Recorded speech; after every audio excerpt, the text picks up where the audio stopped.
All right, y'all. Welcome back to the crib. And I want to ask y'all, do y'all remember the time? No, I'm just playing. Today, we'll be going over making wise decisions as a drummer.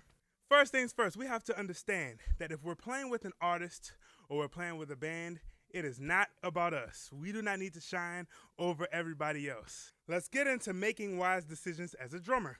It's about playing smarter, not harder. In today's lesson, we'll understand that in drumming, as in life, every choice you make can affect the outcome of the situation. Whether it's how you approach a groove, when you play less, or how to balance creativity with technique, today we're going to explore how to make decisions that will not only improve your drumming, but also enhance your musicality, your ability to adapt, and your long-term growth as a musician. So let's get into it.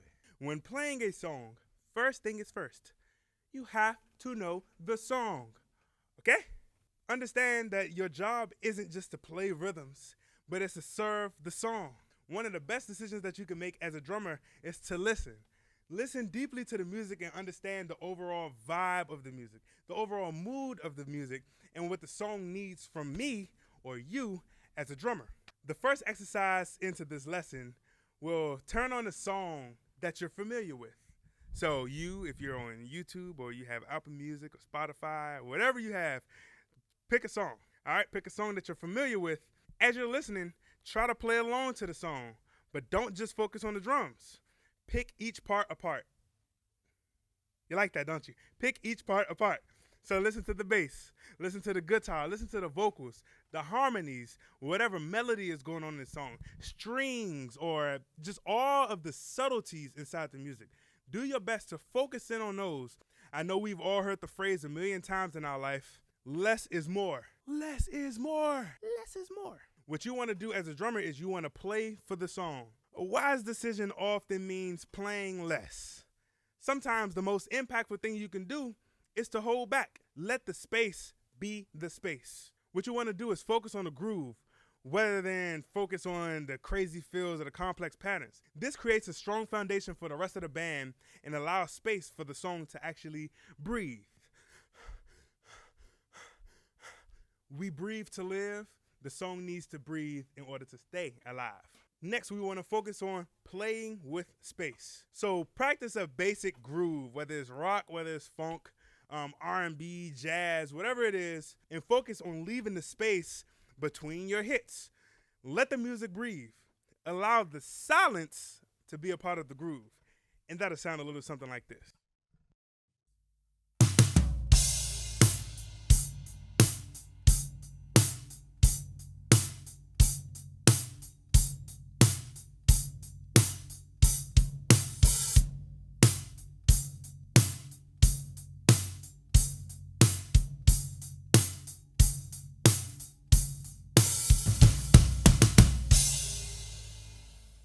As you can see through that example, I could have played the groove and added lots of ghost notes. I could have added some extra hits or done some things different dynamically, but just allowing the groove to sit there with me playing eighth notes on the hi-hats and just slightly opening up my hi-hat to give it more character and more feel, and then choosing to use the deep snare to just kind of fill the space that's left inside of the groove that I'm playing. I could have filled all of that up with some chops or some extra ghost notes or anything like that. But if you do that, you leave no room for the vocalist to say what they need to say, the bass player to play what he needs to play, or the guitar player to play what they need to play without everything sounding cluttered because you're just doing too much. When doing simple grooves like that, try playing simple patterns for the first few bars. And then add a little complexity for some contrast, because sometimes that can act as the, whoa, that was nice effect instead of, oh, you're doing too much, you know? And through this exercise of trying to play the simpler things, we want to see how much we can communicate with just the basics. So let's get into it. I'll play a basic 2 and 4 groove like I just did, and then I'll just add some complexities. That may be dynamically, that may mean more notes, that may mean some accents. We don't know. Let's see what comes out of here.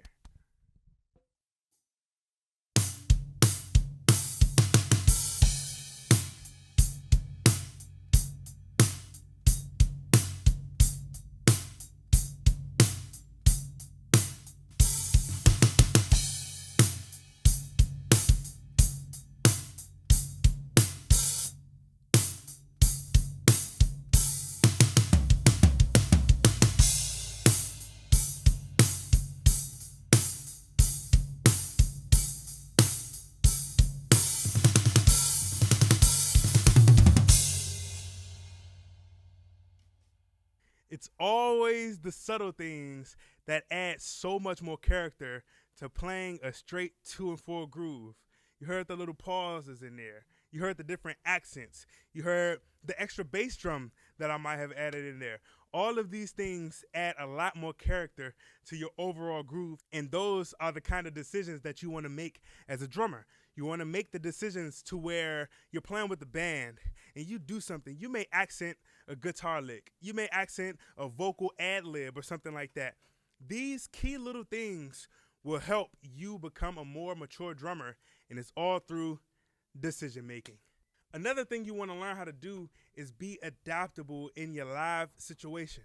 It's not always going to be glitz and glamour when you're going into a gig. Live performances, rehearsals, jam sessions, all of these things require you to respond to the energy around you, the energy that the band is creating and the energy that the crowd is giving off. Being aware of your surroundings also means being aware of how the band is reacting to each other and adapting your playing accordingly. That is a crucial moment and a crucial thing for you to do as a drummer. Here's what I want you to do. Take this note down, maybe on your phone, or you can write it down if you want to. Got your notepad? Got your phone out? All right, cool. All right. In a jam session or a rehearsal, start with a simple groove and adapt based on how other musicians are playing. If they're playing more aggressive, then you play more aggressive. If they're playing softer, play softer. Wise drummers understand that it takes time to build your progress. Developing solid technique means mastering the basics, and before you moving on to the more complex material, you always prioritize accuracy and control over speed. Okay? It's like an algebra problem, right? You know, you could do A plus C over S equals progress. Yeah, accuracy and control over speed equals progress. Another exercise that I want you to take your notepad back out, experiment playing outside of your usual style. If you usually play like rock, funk, jazz, Latin, whatever you normally play, try playing a different style. Take a basic groove and experiment with it. Add some feels to it that you wouldn't typically play on a gig and see where it takes you. I'm not fond of honestly playing like swing, straight ahead jazz, but here's what I'll do. I'll give y'all a live example of me attempting to play some swing and adding some ideas to it that I more likely wouldn't do on an actual gig. Let's see.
Yeah, that's what it kind of looks like to literally just play whatever it is that you're feeling, and taking those risks, stepping out there in your practice time just to see what you could come up with.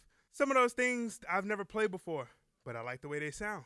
So maybe if I ever got the straight ahead gig, I would try it on that gig, you know, after practicing it for a little while and becoming comfortable enough to take that risk on an actual gig. We've heard the saying high risk, high reward. So here I'm going to say take risks to push your creative boundaries. The key here is balance, right? Know when to take the calculated risk and know when to stay grounded into the basics. Risk taking is a powerful tool in developing your voice as a drummer, but it's also important to understand the musical context and the needs of the performance. So while you can take all the risk in the world, understand that it will have an effect if it doesn't go right. You may miss the one, you may drop a stick, or you may miss a beat, and you're gone off of the gig right then and there.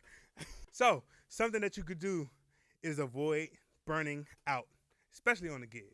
One thing that I advise you to do is to rest and recharge.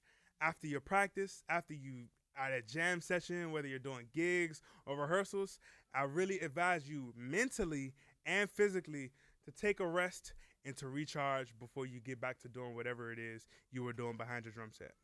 Make sure you're incorporating rest days into your practice routine. During practice, take short breaks every now and again for 20 or 30 minutes to rest your hands, to rest your wrists, rest your legs, and rest your mind. Resting allows for you to protect your body and to protect your creativity. By taking care of your body, you'll be able to play for years and years to come without the risk of injury. Okay? We don't want to get injured while we're playing drums because we just want to have fun.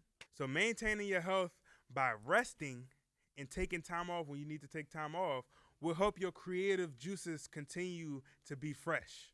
Now it's time to play smarter and not play harder. Now that I went over how to mentally and physically become a wiser drummer, it's about intention. Please be intentional in making these efforts towards progressing in your journey. Whether you're choosing to play less, adapt to the band's energy at a jam session, or build your technique slowly, or simply take risks to spark your creativity, these decisions shape the musician you become. So as you watch me play the Remember the Time track that was made by my brother Sean Miles, you'll see that I make decisions to play the hits or play the subtleties, or to not play the hits and not play the subtleties. That goes back to what I was talking about earlier with leaving space in your playing. As you leave space in your playing, you allow the music to continue to create that story or create that flow that the listener needs to enjoy the actual music. As the track builds or the sounds got louder or the hits got harder, I would use my crash cymbals, or I would use my snare, my hi-hats, my stack, or my toms, anything to accent these portions of the music.